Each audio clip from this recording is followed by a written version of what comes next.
Music producers are like little kids to me. If you give them a new toy, they will lose focus on their older toys and become the happiest kids in the world.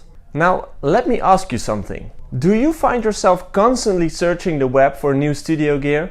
New speakers, new sound cards, and last but not least, new plugins. That feeling of buying a new plugin and getting excited to try it out is universal. It always feels like this was a plugin that was missing from your collection. However, after purchasing and playing around with it, reality strikes back. Your creativity has disappeared and your excitement seems to have left the building. What happened? Well, most of the time it's not the plugin that changed, it's you.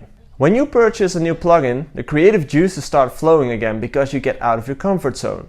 You need to approach things differently than you normally do.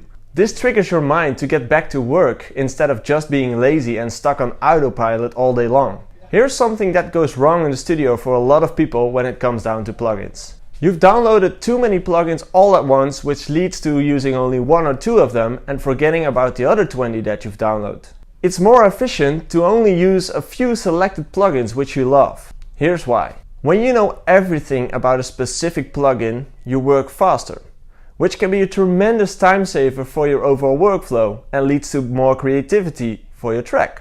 You don't replace your favorite soccer shoes when there's an important match coming up, do you? That said, don't forget to stay open for new innovations, also known as new plugins, that get you out of your comfort zone. Try them from time to time and pick the ones that fit your production process and master the ones you really like.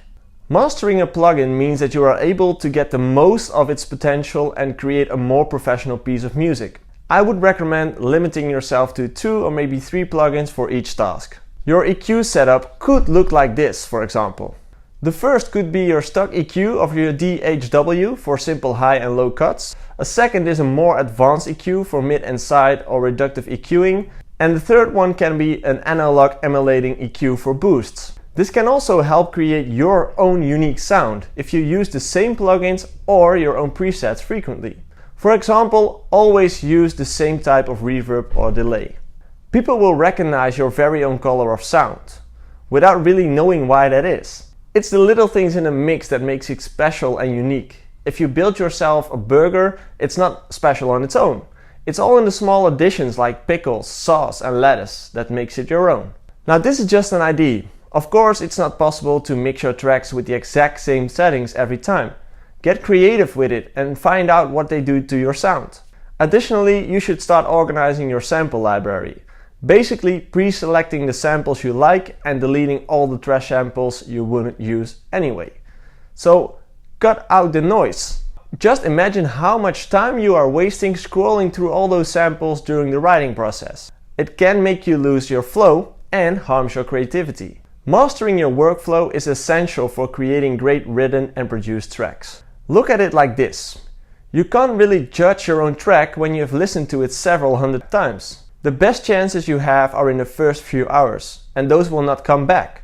So use your time efficiently and wisely. Optionally, you could take a break from a track for 2 or 3 weeks to reset your mind. But it's never going to be the same like when it came fresh out of the oven. Another thing that can help is thinking about what you can do later in the production process and actually do it later. Focus on the creative part in the beginning and get the ideas out of your head and into your computer. It will probably feel weird at first, but you'll recognize yourself finishing a ton more music than before. Test it out and get the following task done for your homework this week. See how many plugins you own and then honestly write down which ones you are actually using. You'll probably find out that there's a pretty big gap in between those numbers. And create a favorite folder in your DHW and group the plugins. Make one for EQs, reverbs, distortions, stereo imagers and so on. And make sure to only include your favorite plugins. Let me know in the comments how many plugins you own and how many you actually use. I'm very curious to hear about your experiences with it and how you are working so far.